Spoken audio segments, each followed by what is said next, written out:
인수를 펼치는 의사들의 소소하면서도 위대한 순간들과 만나보는 TV의자 서전 명의 2.0 엄지민입니다. 네, 안녕하십니까. 고관절 전문 정형외과 의사 권순영입니다. 박사님 그 프로필 사진 봐도 네. 손자로 해두시고 네, 평소 그렇습니다. 손자에 대한 그 애정이 대단하시잖아요. 그렇습니다. 네. 혹시 손자가 처음으로 걸음을 시작했을 때 그 순간 기억하세요? 제가 그날이 마침 한글날이었어요. 네, 그래서 이제 이 친구가 조금 다른 아이들보다 좀 걸음마가 좀 느렸는데 제 손을 잡고 제 눈을 맞추고 걷는 모습이 지금도 아주 눈에 선합니다. 그때 그 기억이 굉장히 인상적으로 남으셨던 네, 것 그렇습니다. 같아요. 네, 네. 인생의 걸음마를 시작한다는 게 자기 눈높이로 세상을 보면서 이제 나는 성장을 해 나가겠다. 그 시작을 알리는 신호라고 하더라고요. 예, 맞습니다. 첫 걸음마를 떼고 나면 금세 잘 걷고 또 뛰고 또 달리고 그렇게 아이들이 잘 성장해 가더라고요. 네, 맞습니다. 그래서 오늘은 쑥쑥 성장해 나가는 우리 아이들의 뼈 건강을 지키고 계신 명의를 모셨습니다. 오늘 함께할 주인공을 먼저 화면으로 만나보겠습니다.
소아 정형외과 전문의 조태준 교수님 모셨습니다. 교수님 반갑습니다. 네, 안녕하십니까. 저희 시청자분들께 교수님 소개 부탁드릴게요. 예. 저는 서울대학교 어린이병원에서 소아정형외과 분야를 진료하고 있는 조태준입니다. 네, 교수님 이제 정형외과의 특수 세부 분야는 저희가 부위별로 이렇게 해박적 파트별로 나누게 되는데 이 소아정형외과는 이러한 이 연령에 따라서 나눈 특별한 이유가 있습니까? 예. 그죠. 아주 독특하죠. 네. 다른 데는 다 무릎, 발 이렇게 하는데 저희는 나이로 이렇게 나누니까요. 근데 이 사람 몸의 골격계가 쭉 성장하면서 이제 성장판이라는 게 있고요. 쭉 자라는데 그 성장하고 있는 동안의 골격계의 구조하고 다 성장이 끝난 다음에 어른의 골격계하고는 그 구성 성분이나 그 안에 있는 조직이 굉장히 독특한 거를 가지고 있습니다. 성장하는 어린이에서는. 그러니까 거기서 생기는 여러 가지 질병 과정이나 또는 다쳤을 때 나는 후유증이나 이런 것들이 성인하고 굉장히 많이 다르기 때문에 그래서 별도의 분야로 전통적으로 쭉 이렇게 발달해 오고 있습니다. 네. 소아 정형외과에서도 다양한 질환들을 다루잖아요. 네. 교수님께서는 주로 어떤 질환들 다루시나요? 예. 제가 조금 흔한 질병 중에서는 고관절 탈구, 아기들 중에 고관절이 이렇게 저절로 빠지는 병이 있는데 그런 걸 제가 관심 있게 진료하고 있고요. 그다음에 이제 질병 중에 좀 드문 병 중에 이제 희귀질환이라고 얘기하는 골격계에 발생하는 여러 가지 희귀질환을 사실 제가 다 관심 있게 보고 있습니다. 그래서 대부분은 유전자에 이상이 있어서 생기는 유전성 질환들인데 예를 들어서 키가 굉장히 작은 연골무형성증 또는 뼈가 굉장히 약해서 쉽게 부러지는 고령성 부전증 이런 것들이 다 희귀질환, 유전성 질환에 해당하게 되겠습니다. 네, 네 교수님 고령성 부전증은 어떤 병인가요? 좀 시청자분들이 알기 쉽게 좀 설명 좀 해주십시오. 네, 저희가 정의를 내리자면 네. 뼈가 약해서 쉽게 부러지는 병이다 이렇게 얘기할 수 있는데 이제 연세가 많으신 분들 중에 골다공증이라고 있죠. 그래서 이렇게 엉덩방아 찍고 할머니가 넘어지셨는데 막 골반이 골절됐다, 척수가 골절됐다 그러시잖아요. 조금 털썩했는데. 네. 근데 이제 그거는 이제 연세가 많아지셔서 생기는 병이고요. 이 갓난아기 때부터 어렸을 때부터 원래 뼈가 약해가지고 아주 어렸을 때부터 뼈가 약해서 쉽게 부러지고 또 부러질 뿐만 아니라 팔다리가 막 휘기도 하고 척추도 휘고 이런 병을 우리가 골형성 부전증이라고 그럽니다. 그러니까 노인분들한테 생기는 골다공증의 어떤 소아 버전이라고 할 수 있는데 이거는 원인이 유전자에 이상이 있어서 아기 때부터 그런 증상이 나타나는 경우를 말합니다. 보통은 우리가 건강한 상태에서는 넘어지거나 뭐 충격이 있을 때 그럴 때 뼈를 다치잖아요. 네. 그런데 골형성 부전증은 그냥 일상생활에서도 다치는 경우들이 좀 있나요? 네, 그게 그러니까 결국 충격에 의해서 다치는데 네. 그 충격의 정도가 보통 사람은 그냥 잘못해서 후당 넘어지면 턱턱 털고 일어나는데 골형성 부전증이 있는 아이 같으면은 그럴 때 부러질 수 있다는 거죠. 근데 이제 그 정도가 굉장히 좀 다양합니다. 아주 심한 애기에서부터 아주 경한 사람까지. 그래서 아주 경한 이제 학생들 같은 경우에는 막 축구하고 놀기도 하는데 축구하다가 이제 어떻게 넘어져가지고 부러졌다. 그럼 굉장히 경한 거에 속하는 거고요. 이제 조금 더 심해지면은 예를 들어서 아기들 같은 경우에 걸음마를 이제 시작하다 보면 이렇게 일어서서 걷다가 털썩 주저앉고 그러잖아요. 그때 부러져 버립니다. 또는 더 어린 아이들 어렸을 때 이제 예방주사 맞으러 처음에 소아청소년과에 가면은 팔을 잡고 이렇게 해서 예방주사 맞으려고 그러는데 팔을 이렇게 당기니까 팔이 뚝 부러진다든가 더 심한 경우는 태어나면서 분만하는 과정이 아기한테 굉장히 힘들죠. 네. 그래서 막 몸에 뼈가 여기저기 부러지기도 하고요. 더 심한 경우는 엄마 뱃속에 있을 때 자궁 안에서 이렇게 눌리는 것 때문에도 골절이 되기도 하고 그 안에서 부러졌다가 다시 붙어가지고 조금 삐뚤어진 상태로 태어나기도 하고 제일 심한 아이들은 그 자궁 안에서 골절이 심하게 일어나서 거기서 사산하게 되는 경우도 있습니다. 정도가 차이가 진짜 많이 나네요. 근데 아이들이 왜 그렇게 뼈가 약한 건가요? 그 이제 뼈를 구성하고 있는 그 성분 중에 그 우리가 피부에 많이 있다고 알려져 있는 그 교원질이라는 단백질, 그게 이제 뼈에도 주성분입니다. 근데 그 교원질을 만드는 유전자에 결함이 있으면 거기서 만들어진 교원질이 좀 부실한 게 되는 거죠. 우리가 집을 짓는데 벽돌이 부실한 벽돌로 집을 지으면 집이 무너지기 쉬운 것처럼 그렇게 될 수 있기도 하고, 또는 그 교원질을 만드는데 관여하는 여러 가지 뭐 효소나 이런 단백질들에 또 이상이 있으면 그 교원질을 제대로 만들지 못하기 때문에도 생길 수가 있고, 또 뼈를 만드는 그 세포, 골모세포라고 하는데요. 그 골모세포의 활성도를 조절하는 인자에 거기도 또 돌연변이가 있으면 그것도 또 그런 골형성 부전증을 초래할 수 있습니다. 그래서 지금까지 알려진 거는 한 20가지가 넘는 여러 가지 유전자 이상 때문에 생기는데 증상은 또 비슷하게 나타납니다. 이 골형성 부전증과 연관돼서 하긴 저는 제가 레지던트 때 환자를 한번 처음 봤으니까 한 30년 전에 본 것 같습니다만은 이게 이 교수님 진단이 상당히 일반적인 그 질환하고 달리 어렵다고요? 네, 그게 아주 심한 경우에는 오히려 더 쉬울 수가 있는데요. 네. 더 어려운 거는 경한 경우에는 이게 기준 어떻게 이거를 잡느냐 하는 게 좀 어렵습니다. 그래서 무슨 피 검사를 했더니 무슨 수치가 얼마 이상 이하면은 그렇다 이런 기준이 뚜렷하게 없고요. 그리고 엑스레이를 찍어봐도 그 아주 전형적인 소견이 있는 건 아닙니다. 전체적으로 그냥 뼈가 가늘고 약해 보인다. 이건데 그게 좀 애매하죠. 그리고 잘 부러졌다, 뼈가 약해 보인다. 피 검사하면 별로 뭐 특별한 소견이 없다. 그러면 이제 이게 애매해지는데 요새는 이제 유전자 검사 방법이 나와서 그걸로 이제 검사를 해서 유전자 이상이 발견되면 이제 확진할 수가 있고요. 근데 또 문제는 한 10%에서는 유전자 검사에서도 이상을 발견하지 못하는 경우들이 있습니다. 그럴 때는 이제 이게 조금 법적인 문제가 됐을 때 판단하기가 좀 어려울 수도 있어요. 예를 들어서 아기들이 자꾸 부러졌을 때 또 한 가지 가능성이 아동 학대가 있거든요. 그게 근데 골형성 부전증을 가지고 있는 아기가 자꾸 부러지면은 저기서 아동 학대를 의심할 수 있는데 부모는 굉장히 억울한 거죠. 예. 그러니까 이게 아동 학대인 거를 골형성 부전증으로 오판해도 큰 문제가 될 수가 있고, 거꾸로 골형성 부전증을 아동 학대라고 하면은 또 굉장히 그 가정이 막 파괴되고 그런 문제가 생길 수 있으니까 그런 데가 참 어려운 부분이 있습니다. 민감한 부분이 걸려 있네요. 예, 그렇습니다. 골형성 부전증 경우에 뼈 말고 다른 장기에도 영향을 미치는 게 있나요? 아, 네, 그 아까 말씀드린 그 교원질이라는 게 네. 뼈에만 있는 게 아니고 사실 피부에도 있고 우리 안구에도 있습니다. 안구에 그걸 구성하는 중요한 요소이기도 하고 또 치아의 중요한 성분이기도 하고 그렇기 때문에 치아가 아주 이상하게 생기고 약하고 잘 부러지고 그럴 수도 있고요. 또 안구가 그러니까 이제 시력에 문제가 안과적인 질병이 생길 수도 있고 또 청력에 관여하는 조그만 뼈들이 있는데 그게 이상이 있으면은 청력 장애가 생길 수도 있고 또 혈관 같은데 문제가 생길 수도 있고 그런 문제들이 뼈 말고도 다 생길 수가 있습니다. 건강한 아이들은 뼈가 부러지면 깁스를 하고 이제 붙을 때까지 기다리면서 치료를 하잖아요. 네네. 예. 골룡성 부전증이 있는 아이들은 치료를 어떻게 하나요? 그 아주 심하게 다치지 않은 경우는 물론 그렇게 기부스를 하기도 하는데 문제는 하도 자주 부러지다 보면은 그 매일 기부스를 하다 보면 조금씩 휘거든요.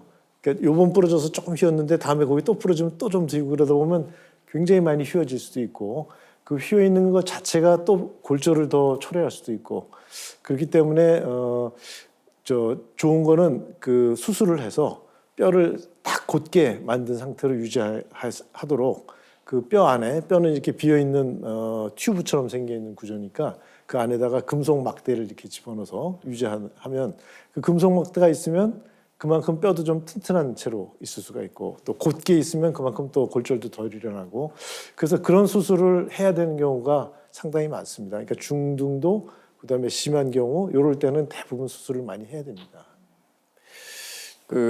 지금 말씀대로 이제 휜 뼈를 이렇게 이제 곧게 피는 그러한 수술을 할 때 쓰는 그 금속 막대를 이 교수님께서 직접 고안해서 지금 수술에 적용하고 계시다고요?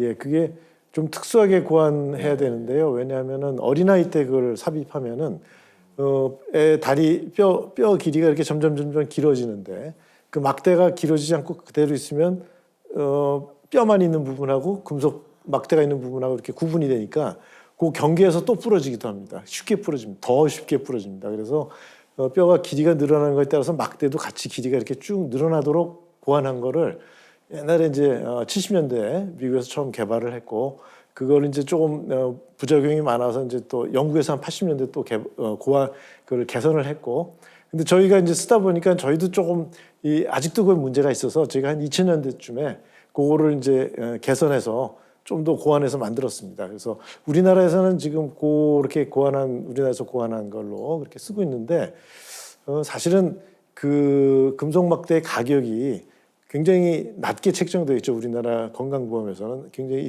뭐랄까 후려친다고 그럴까요, 가격을. 그래서 외국에서 개발된 그거는 굉장히 고가거든요. 우리 거보다 뭐 2배, 3배 비싼데 그걸 수입할 수가 없어요. 왜냐하면 똑같은 가격을 매겨지니까. 그나마 저희가 개발한 게 있기 때문에 쓰고 있고 사실 솔직히 말씀드리면 저희가 개발한 게 더 좋긴 좋은 것 같아요. 그래서 뭐 지금은 그래도 뭐 만족스럽게 쓰고 있는데 이거를 더 개선하고 새로운 모델로 더 버전업하고 이런 거 하려고 해도 워낙 그 제조사 입장에서는 이익이 거의 없는 분야거든요. 그러니까 재투자를 하기를 꺼려하고 그래서 앞으로 이게 정말 더 좋은 쪽으로 개선해 나갈 수 있을지가 상당히 걱정스럽습니다. 사실 그냥 제가 걸어가다가 살짝 다리를 접질려도 너무 아프거든요. 네. 근데 일상생활에서 그렇게 계속 뼈가 부러지면 네. 얼마나 고통스러울까 아이들인데 예. 그런 생각이 들더라고요. 아이들이 뼈가 부러지지 않도록 좀 예방 차원에서 할 수 있는 치료 같은 건 없나요? 그게 이제 그 약물 치료해서 뼈를 좀 더 튼튼하게 해줄 수 있느냐 이게 이제 옛날부터 큰 이슈였고요. 한 80년대 말쯤에 해서 그게 이제 개발이 됐습니다. 그래서 90년대 말쯤에서 이제 개발됐는데 그게 우리 노인분들한테 생기는 고일다공증 치료를 위해서 개발된 비스포스포네이트라는 약물인데 그거를 고령성 부전증에도 써도 효과가 좋다. 그 소아 연령에서 그거는 이제 노인들한테 쓰는 건데 이거는 고령성 부전증 소아 환자에서 그걸 쓰면 상당히 뼈가 튼튼해지고 골절도 좀 줄어든다 하는 게 보고돼서 우리나라에서도 90년대 말부터 그걸 사용하기 시작했습니다. 그래서 지금은 전 세계적으로 아주 보편적으로 사용하고 있고요. 그 덕분에 그나마 이제 상당히 기능적으로 많이 개선이 됐지만 그래도 수술이 필요한 경우는 굉장히 많이 남아 있습니다. 그게 100% 다 그거를 완벽하게 예방할 수 있는 건 아니기 때문에요. 수술은 또 수술대로 굉장히 많이 받아야 되는 그런 사정입니다. 아이들이 다치기 전에요. 네. 내가 골형성 부전증이다 알고 미리 수술을 하는 것도 가능해요? 그게 그냥 곧은 뼈인 상태에는 꼭 할 필요는 없다고 생각합니다. 근데 이제 자꾸 부러져서 여러 번 이렇게 휘어 있는 경우에는 그때는 똑바로 펴기 위해서 수술을 해주는 게 바람직합니다. 교수님 그동안 정말 많은 환자들 만나 오셨을 텐데 혹시 기억에 남는 환자 있으세요? 어렸을 때 보고 한동안 못 봤는데 한 20대 초반이 돼서 왔어요. 근데 그렇게 큰 문제는 없는데 의과대학을 다니고 있다는 거예요. 그래서 근데 힘들지 않느냐? 정말 힘들거든요. 저도 제가 다녀보니까 정말 육체적으로 힘들었는데 괜찮냐 그랬더니 자기가 하고 있다 그러면서 운동을 열심히 한다는 거예요. 그러니까 저보다 운동을 더 열심히 해요. 막 하루에 1km씩 달리기 하고. 근데 달리기는 이제 축구처럼 위험하지 않으니까 자기가 할 수 있는 범위 내에서 쫙 컨트롤 해가지고 할 수 있으니까 그렇게 운동을 열심히 하면서 보니까 정말 딱 다부진 체형의 그런 학생을 보면 정말 제가 너무 나태하게 생활하고 있구나 하는 생각이 들 정도였습니다.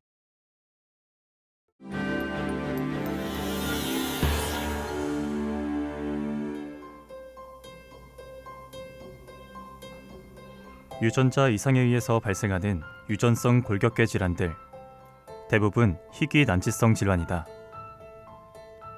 정형외과 전문의 조태준 교수는 유전성 골격계 질환 중에서 고령성 부전증 치료에 매진하고 있다. 그가 이 길을 선택한 데에는 남다른 이유가 있다. 레지던트 마치고 군대 갔다 제대를 하면서 어느 분야를 할까 고민하는데 그 전공의 때 그 경험에 쫓아서 이 소아정형외과 분야를 하게 됐고 그 소아정형외과를 시작해서 이제 보니까 다른 교수님들이 이제 다 이렇게 맡아서 하시는 분야가 있는데 고령성 부전증은 그때까지만 해도 어떻게 보면 좀 불모지였고요. 그래서 제가 이제 제일 막내 교수로서 이 불모지를 내가 좀 개척해 보고 싶다 하는 사명감으로 시작하게 됐습니다. 자, 안녕. 안 아파? 원래 안 아팠나? 자, 이렇게 해보자. 뼈는 쓰는 거는 다 붙은 것 같아요. 쓰기에는. 또 부러질까봐 걱정이고. 네. 자꾸 다음에 혹시 부러지면 안에도 또 박는 걸 합시다. 전에 박았다 뽑았죠. 네. 그런 문제가 많아서. 하여간 지금은 이제 어느 정도 붙었으니까. 갈 때는 저거 좀 그 반기 요거를 하고 다니죠. 이렇게 해서 이거 좀 해주세요. 요거에서 붕대는 묶고 네. 또 목욕할 때 풀어서 다 닦아주고 네. 그렇게 하고 지내면서 엑스레이는 한 2달 있다 찍어 봅시다. 네. 네. 안 돼요. 골형성 부전증으로 조태준 교수에게 치료를 받고 있는 환아와 보호자. 태어난 후부터 뼈가 자주 부러져 다른 병원에서 조태준 교수를 소개받아 찾아오게 됐다. 교수님 안 만났으면 더 많이 다치고 부러졌을 텐데 교수님 만나고 난 뒤로부터 그나마 조금 희망이라는 걸 얻었어요. 수술 향후 모습이 확실히 달라졌어요. 애기의 뭐 뼈의 맞춤이라든지 아니면 덜 부러지는 거 그것 때문에 믿음이 더 갔어요. 그러면은 저희 속고실에 가서 소아 정형외과 특성상 환자는 모두 어린 아이들이다. 조태준 교수는 환아들을 늘 사랑스러운 눈빛으로 바라보며 마주한다. 의사도 치료라는 같은 목표를 향해 가는 한 팀이라는 것을 강조하며 환아와 보호자에게 용기를 북돋아준다. 네, 그 고령성 부전증을 갖고 있어서 다른 사람에 비해서 활동 능력이나 모든 게 이렇게 좀 제한되어 있는 거는 어쩔 수가 없습니다. 그렇지만 그게 이제 또 그 안에서도 사람에 따라서 정도의 차이가 있고 그 자기가 나갈 수 있는 얻을 수 있는 그 운동 능력이랄까 이런 거에 어느 정도 한계가 있지만 그 선이 있는데 그것도 얻지 못하면은 그 너무 억울한 거죠. 자기가 얻을 수 있는 최대한의 한계치까지 그 능력을 얻게 되는 보행 능력이나 운동 능력이나 이런 것들을 얻을 수 있도록 의료진하고 같이 합심해서 싸워 나가자 그런 말씀을 꼭 드리고 싶습니다. 조태준 교수의 수술이 있는 날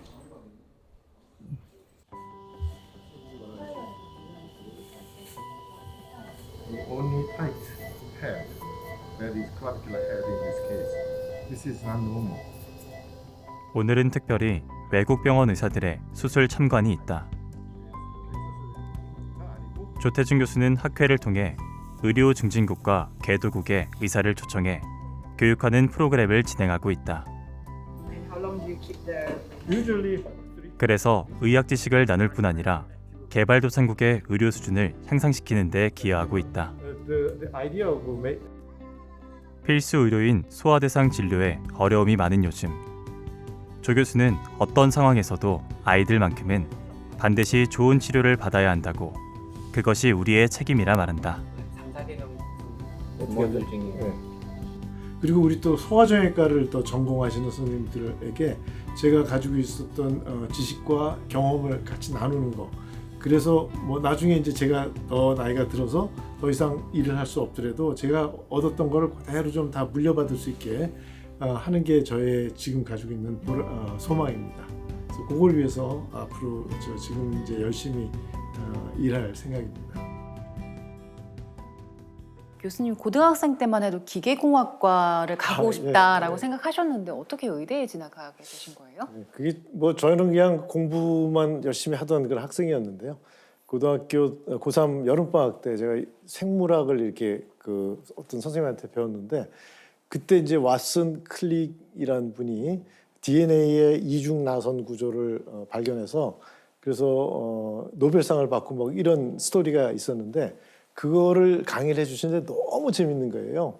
그래서 DNA가 RNA를 만들고 RNA가 단백질을 만들고 그게 생명 현상을 막 지배한다 이런 걸 보면서 고3짜리가 거기에 너무 매료가 돼서 야 이런 거를 계속 공부하면 참 좋겠다. 그래서 이제 갑자기 공대에서 의대로 바꾸기로 했죠. 근데 저희 부모님은 뭐 저희들이 원하는 대로 다 선택해서 가라. 너희들이 선택해서 인생을 살아라는 신조를 가지고 계시기 때문에 바꾼다 그래서 그래 뭐 적극 지지하시는 것도 아니고 그렇다고 반대하시는 것도 아니고 근데 뭐 의대 공부가 힘들다는데 너같이 허약한 애가 할 수 있겠니? 뭐 이 정도로만 하셨습니다. 그래서 의과대학을 가게 됐습니다. 네, 그 여러모로 하여튼 그 이 힘든 소아정형외과를 특별하게 선택하시게 된 뭐 동기가 있으신가요?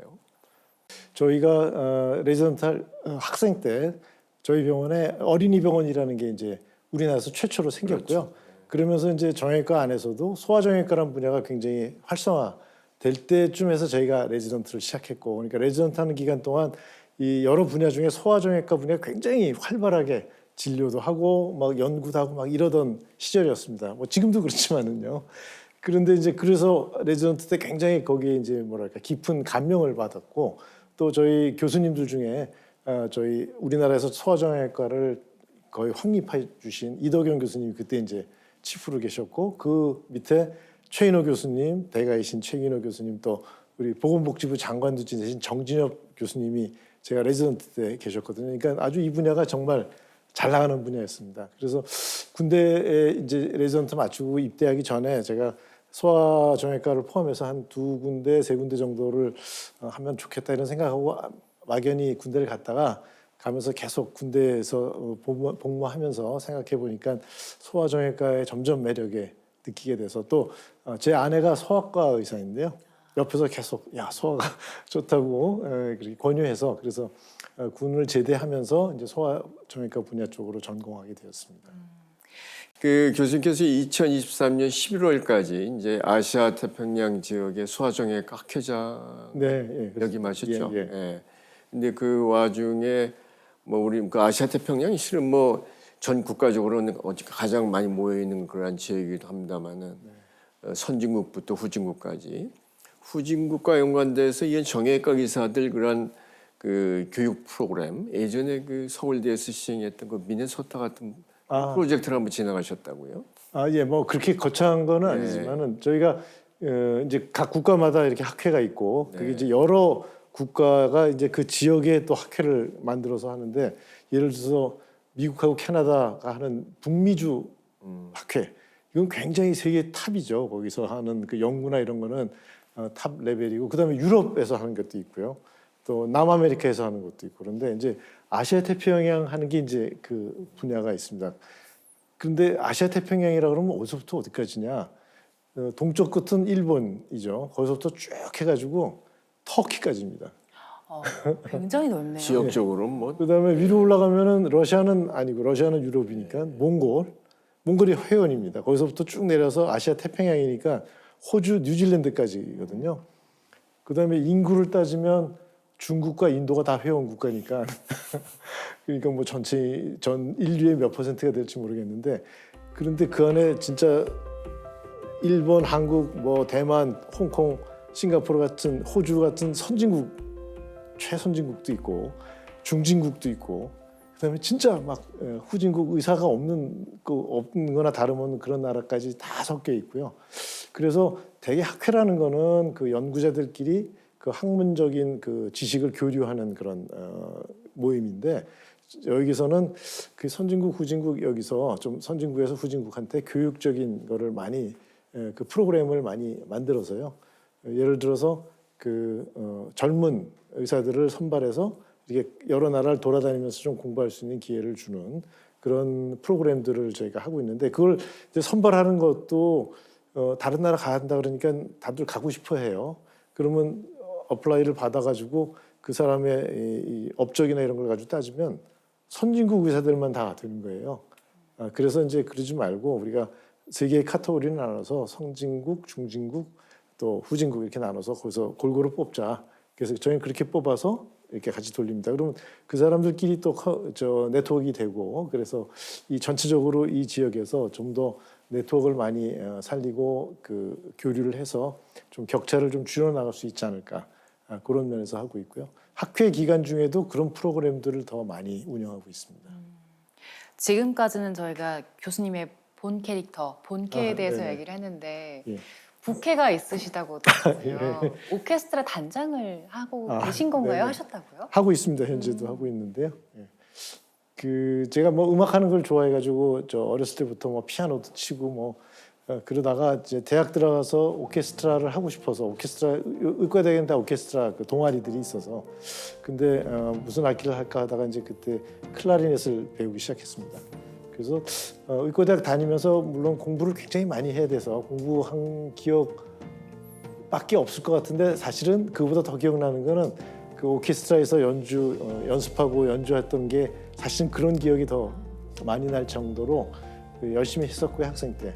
그리고 이제 졸업하고 나서는 한동안은 제대로 못했죠. 레지던트하고 뭐 젊었을 때는 그러다가 조금 자리가 잡히고 나서 한 40대부터 다시 이제 또 열심히 시작해서 그렇게 하다 보니까 사실은 뭐 우리끼리 저희 졸업생들 의과대학 같이 같이 했던 친구들끼리는 이렇게 우리끼리 모여서 오케스트라도 하고 그랬는데요.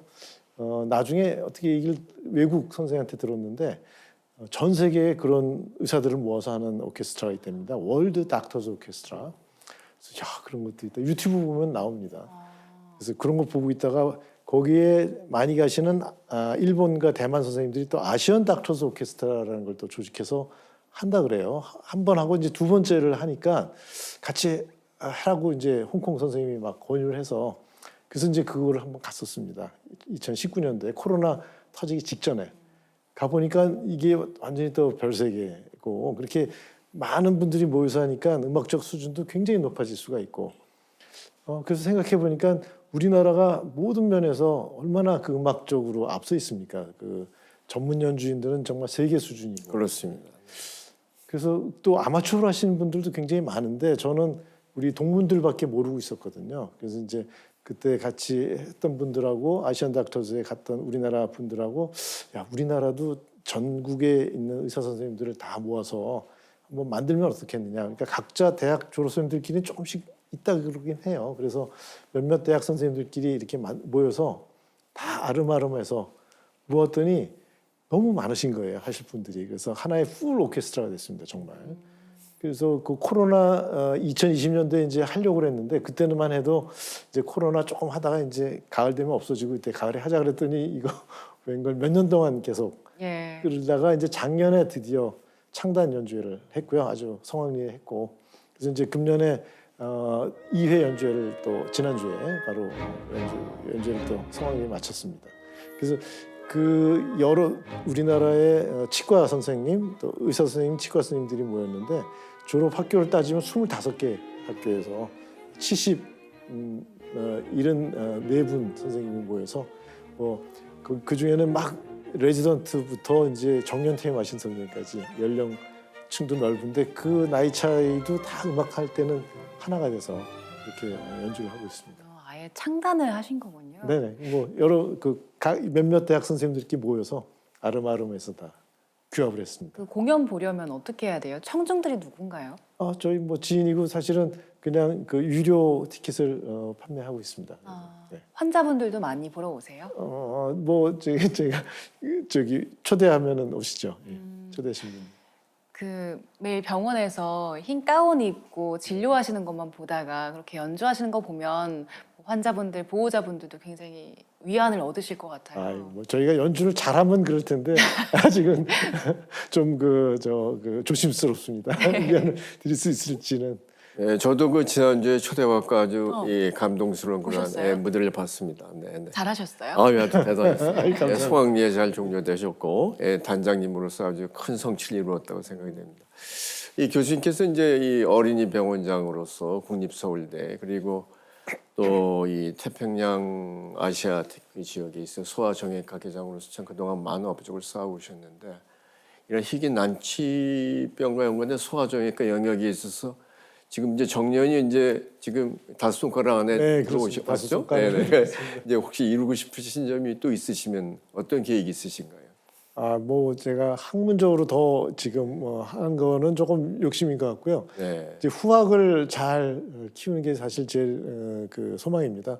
의과 대학생도 있고, 그다음에 전공의도 있고, 그리고 정형외과 하는 전공의한테도 그런 거를 심어줘야 되지만 더 중요한 거는 소아정형외과 하는 분들, 또 젊은 분들한테 제가 위 선배님들한테 아주 너무나 고맙게 받을 수 있었던 그 지식과 가르침을 잘 좀 이렇게 그 후학들한테 전달을 하는 게 저희 소망입니다.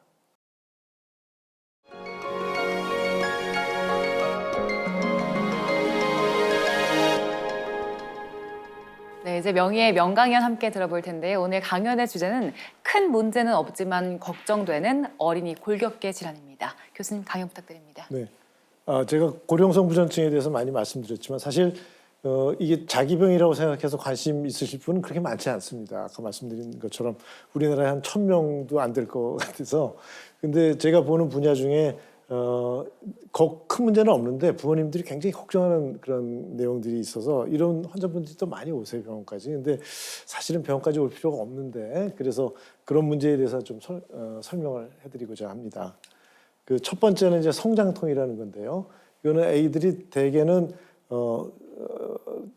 다리가 아프다고. 근데 특정한 부분이 아니라 여기저기 막 오늘은 여기 또 다음 날은 딴 데 아프다 그러고 시기를 보면 아침이나 오후까지는 멀쩡한데 대개는 이제 자기 전에 또 자다가 깨나서 그러기도 하고 그럴 때 애가 갑자기 막 아프다 그러고 징징거리고 막 대성통곡하고 우는 애도 있고 그 정도로 심한 거고요.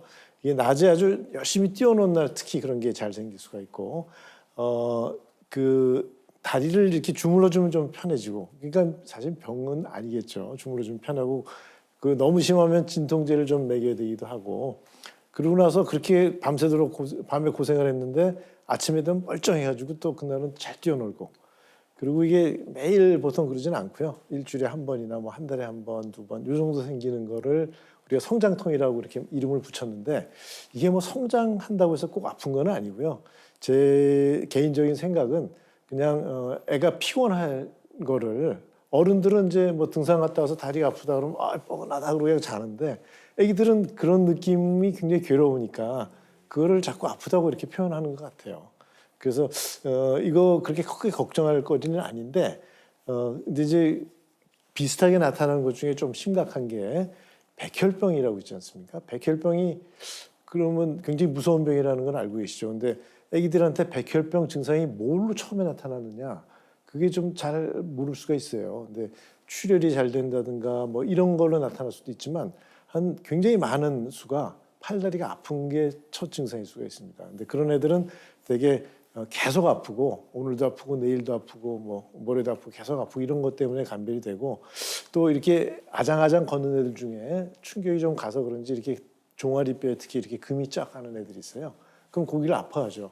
근데 뭐 크게 어긋나거나 그럴 정도까지 보통 안 가지만 아파서 다리 절고 막 이런 게 보일 수도 있고, 또 하나는 이제 골수염이나 세균성 관절염일 때 이렇게 아플 수가 있으니까 이런 것들하고 이제 구별을 보통 우리가 하느라고 노력합니다. 이 성장통을 예방하기 위해서는 많이 뛰어놓은 날, 피곤할 때 어른도 뭐 쫙 따뜻한 물에다 목욕하다 보면 쫙 풀리는 것처럼 아기들도 자꾸 그런 애 중에 오늘 너무 애가 신나게 막 사촌하고 정신없이 놀았다. 그럼 따뜻한 물에서 쫙 목욕시켜주고 재우면은 보통 잘 안 생길 경우가 많고요. 그다음에 이제 아프다 그러면 달래주고 아까 다리 주물러주고 그다음에 뭐 정 아프면은 진통제 같은 거 먹이고 그렇게 치료하면 됩니다. 그래서 너무 걱정 안 하셔도 될 상황이고요. 그다음에 또 하나 저희 소아정형외과에 많이 오시는 분이 안짱다리라는 거는 저희 걸을 때 발끝이 앞으로 가는 끝이 안으로 이렇게 모여서 걷는 거. 이걸 가지고 우리나라 부모님들이 굉장히 걱정을 하고, 부모님이 걱정 안 해도 옆집 아줌마가 또 걱정 대신해주고, 이거 큰일 났다고 병원에 데려가 보라고 막 그래서 옵니다. 그 안짱으로 걷는 애들이 되게 많은데 넓적다리 뼈 때문에 그러기도 하고 종아리 때문에 발 때문에 다 세 가지 이유가 있었지만 넓적다리 때문에 그런 경우가 대부분이고요. 애기들한테서는 그 넓적다리 뼈가 이렇게 꽈져 있는 정도가 있는데, 이거는 무릎 쪽에서 바라본 모습입니다. 그래서 대퇴골두가 약간 앞으로 돼 있는데 이게 애기들은 굉장히 심하게 돼 있어요. 보통 정상적으로. 그래서 나이가 들면서 점점 이렇게 내려오는데, 그게 저희가 지금 내려오는 곡선입니다. 나이에 따라서. 어떤 애들은 그 나이가 됐는데도 잘 안 내려온 채로 계속 앞쪽으로 이렇게 향해 있는 구조를 가지고 있는 애들은 자기가 다리를 안으로 모으는 게 편안해요. 걸을 때 오히려. 그래서 그런 애들은 안짱으로 걷는 게 자기가 편안해서 그렇게 걷습니다. 그리고 이런 애들은 또 앉을 때도 이런 자세로 앉아 있는 거를 자기가 편안해요. 그래서 애들 중에 바닥에 앉을 때 이렇게 앉아서 있는 애들은 그 뼈가 많이 이렇게 꽈져 있는 구조로 되어 있고, 그런 애들은 발끝을 안으로 하는 게 편안해서 그렇습니다. 큰 문제가 없는 병이고요. 근데 이상하게 우리나라에서 그 안짱으로 걷는 거에 대해서 굉장히 걱정을 많이 하고, 또 무슨 큰 병이라고 이렇게 생각하시고 보기 싫어하시는 것 같아요, 한마디로. 그래서 어떻게 하든지 저걸 펴고 싶어 하는데, 문제는 이 아장아장 걷는 아이에서는 이게 정상이고요. 관절이 좀 유연한 아이들이 더 많고 대부분이 크면서 없어져요. 그러니까 아기들한테는 굉장히 많은데 어른들한테는 드물거든요. 그냥 놔둬도 저절로 없어지는 경우가 대부분이고, 더 문제는 저거를 모양을 인위적으로 바꾸려고 보조기 같은 걸 하거나 또는 물리치료를 한다고 해서 그 뼈가 꽈져 있는 게 바뀌어지지 않거든요. 근데 그거를 막 또 뭐 광고가 굉장히 많고 그래서 그거를 하면은 애는 굉장히 고생하고 그렇지만 효과는 없고 또 보조기 가격이 되게 비싸고, 그래서 전혀 필요 없는 경우입니다. 근데 이제 10살이 지나서도 계속 그렇게 많이 너무 심해서 막 초등학교 고학년짜리가 달리기 하는데 막 이렇게 뛰고 그러면은 달리기도 잘 못하고, 우리나라에서 또 왕따 당할 문제도 있고 너무 심하면. 그래서 할 수 없이 그럴 때는 수술해서 교정하는 방법이 있긴 있습니다. 근데 제가 느끼기에는 한 100명 정도 안짱으로 고민하는 사람 중에 그렇게 수술까지 할 정도는 1명 정도도 안 되는 것 같아요. 그러니까 너무 걱정하지 마시고 보조기 같은 치료는 할 필요가 없고 그냥 꾸준히 지켜보시면 됩니다. 그다음에 이제 O자형 다리가 있는데요. 얘는 O자형 다리죠. 근데 저기는 X자형 다리죠. 무릎이 붓고 발이 벌어지고. 근데 이게 같은 애예요. 그러니까 아기 때는 O자형이었다가 점점 자라면서 한 서너 살 되면 X자가 됐다가 또 그때부터 다시 또 X자가 모여가지고 다리가 그냥 곧아집니다. 그런 변화 과정 중에 있으니까 이때는 O자형이라고 무슨 치료할 필요가 굳이 없고, 저 때도 X자형이라고 너무 고민할 필요가 없고 그렇습니다. 근데 이제 심하면 우리가 조금 치료해야 되는 경우가 있는데, 나이에 비해서 너무 심하거나 또는 점점 심해지거나, 그거는 이제 정상이 아니고 이런 문제들이 있을 때는 그런 현상이 나타날 수가 있기 때문에 그럴 때 아주 선별적으로 수술이나 이런 게 해야 될 경우가 있고요. 대부분은 아까 보여드린 것처럼 이 정도 이 나이에 따라서 변하는 정도면은 크게 걱정하시지 않아도 됩니다. 자, 그리고 마지막으로 이제 평발이라는 건데요. 이게 아치가 이렇게 되어 있는 게 정상인데 밑으로 이렇게 쑥 이게 쳐져 있고요. 뒤에서 보면은 발뒤꿈치가 바깥쪽으로 이렇게 싹 돌아 있는 걸 우리가 평발이라고 이렇게 얘기를 합니다. 관절이 유연한 아이들이 서 있으면은 그 아치가 버티지 못하고 납작해지는 거고요. 근데 이제 문제는 3살 때 돼야지 아치가 생겨요. 그러니까 3살 이전의 아이들은 평발이 정상인 거예요. 아치가 없는 게 정상이니까 2살짜리 걷는데 평발이라고 고민할 필요가 전혀 없다는 거죠. 그리고 평발이 있는 애들이 있어요. 3살, 4살, 5살 돼도 계속 평발인 애들이 있는데 본인은 아무렇지도 않습니다. 근데 부모들이 그 발을 보고 너무 괴로워. 그러니까 부모의 병이에요. 그래서 그 증상이 아무것도 없는 애를 그 무슨 보조 신발을 신긴다거나 그럴 필요가 전혀 없고요.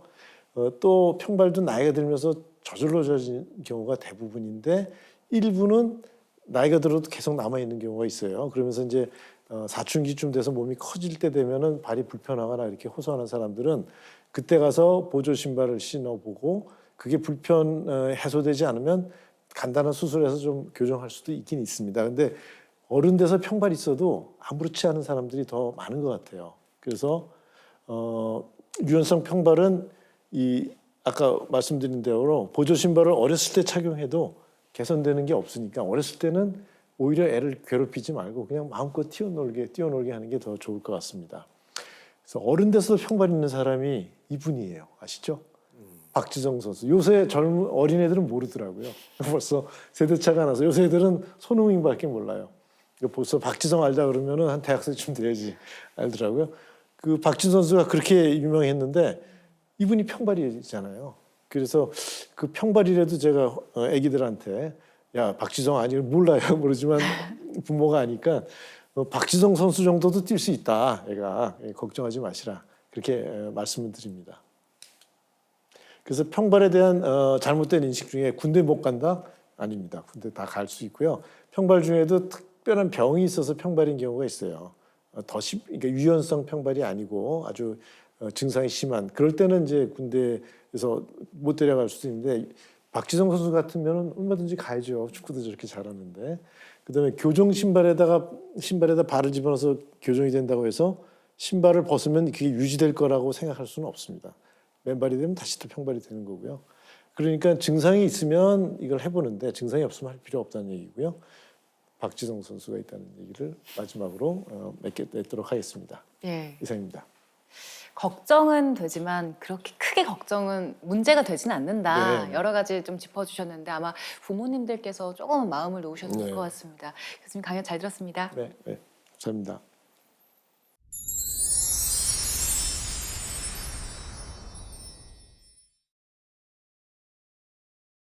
저희 이제 공식 질문 드릴 건데요. 네. 서양에서는 내 어머니, 내 가족을 맡길 수 있는 의사를 명의라고 보더라고요. 교수님께서 생각하시는 명의는 어떤 사람인가요? 예. 제가 만약 환자라면 어떤 의사한테 가고 싶으냐? 내 가족을 말씀이실 누구한테 것 맡길 수 같습니다. 있을까? 그 저는 무엇보다도 의사는 잘 알아야 된다고 생각합니다. 그러니까 다른 데도 뭐 그럴 수가 있지만 특히 의료 분야에서는 무식한 게 죄가 될 수가 있거든요. 진짜 형사 처벌을 받을 수 있는 문제이기 때문에 현재 그 분야에서 우리는 인류한테 다 알려져 있는 내용은 다 알아야 된다고 생각해요. 제 고령성 부전증이다 그러면 고령성 부전증에 알려져 있는 건 제가 다 알아야지 환자를 최대한으로 치료할 수 있는 것처럼 지식이 첫째고, 근데 지식만 가지고 안 되고 그 분야에 대해서 경험을 충분히 많이 쌓아서 알고 있는 지식을 충분히 적용할 수 있는 능력을 또 가지고 있어야 된다고 생각하고요. 세 번째는 그 경험과 지식과 경험을 적용하는데 환자의 상태에 따라서 자기가 좀 플렉서블하게 그거를 어느 게 환자한테 가장 좋은 거냐, 무조건 여기만 좋은 거가 아닐 수가 있거든요. 그거를 플렉서블하게 생각할 수 있는 열린 마음을 가지고 있어야 되고, 마지막으로 환자하고 소통을 잘해야 된다고 생각합니다. 그래서 그러니까 저도 보면은 1, 2, 3까지는 잘하는데 소통 안 되는 후배 교수들도 있고, 제가 환자로 갔을 때도 이러면 안 되는데 막 이런 생각이 드는 게, 네 번째 환자와 소통을 제대로 할 수 있는 거가 또 중요하지 않을까 이렇게 생각합니다. 그리고 신청곡도 받고 있는데요. 듣고 싶은 노래 있으세요? 신청곡이요. 예. 제가 뭐 클래식도 좋아하고 팝도 좋아하는 팝은 근데 클래식은 여기서 말씀드릴 수는 없고 팝은 제가 영국의 그룹 퀸이라는 거를 중학교 때부터 제일 좋아하는 그룹이었는데 지금 갑자기 생각나는 곡은 그 퀸의 그렇게 유명한 곡은 아닌데요. You Are My Best Friend라는 곡이 있습니다. 조금 오래된 노래인데 그게 사실은 그 멤버 중에 하나가 썼는데 자기 그때 동거녀 그 부인 자기 배우자죠. 배우자를 생각하면서 일종의 사랑의 편지 같은 거예요. You Are My Best Friend라는 게. 그래서 저는 제 아내와 또 제 동료 제가 하는 동료 선배 후배들한테 좀 항상 불러주고 싶은 그런 노래입니다. You Are My Best Friend. 앞으로 뭐 이 또 여태까지 노력해 오시고 뭐 도전해 오시고 막 그런 여정이 있었습니다만은 또 다른 성취를 이루시고 싶은 그런 꿈이 있으신가요? 또 부캐를 말씀드려도 될까요? 네, 괜찮습니다. 네. 아니 뭐 제가 부캐 중에서는 제가 연주하고 싶은 곡을 더 나이가 들어서 연주하기 힘들어지기 전에 제 그 능력이 아직은 조금 올라가는 것 같은데 더 나이가 들면 이제 내려가기 전에 그 정점이 있을 때 연주해보고 싶은 곡들이 있습니다. 브람스 곡 같은 거를 좀 제대로 잘 연주해보고 싶은 게 부캐로서의 또 소망입니다. 네, 참 그 최고의 소아정예과 의사로서 그리고 또 지금 말씀하신 클라리네티스트로서 하여튼 바라는 일 모든 게 이루어지시길 소망해 보겠습니다. 네. 그 앞으로 또 하여튼 교수님 멋진 활동 저희가 기대하고 그 오케스트라 앞으로 연주회 열릴 때마다 좀 초대장 좀 다시 네, 알겠습니다. 네, 감사드립니다. 교수님 오늘 고맙습니다. 네, 감사합니다. 네, 오늘 그 조태준 교수님과 함께 오케스트라에 대한 그 이야기를 많이 나눴는데요. 오케스트라는 수많은 악기 연주자들이 서로 협력하면서 하나의 이제 하모니를 이루어가게 되는데 뭐 질병을 극복하는 과정도 마찬가지라는 생각이 듭니다. 환자와 보호자 또 의료진이 한 마음이 되어서 완치라는 목표를 향해서 나아가야 되겠다 그런 생각을 해봅니다. 네, 환자, 보호자, 의료진이 질병을 극복하겠다라는 하나의 목표를 향해서 가는 원팀인 셈인 거죠. 그렇습니다. 네. 몸이 아픈 분들 그리고 아픈 가족을 돌보는 분들 모두 건강하시고 또 행복하시길 저희가 응원하겠습니다. TV자서전 명의 2.0 다음 시간에도 질병을 정복하기 위해서 노력하고 도전하는 명의분들을 모시고 다시 찾아뵙겠습니다. 네, 오늘도 함께해 주신 여러분 고맙습니다.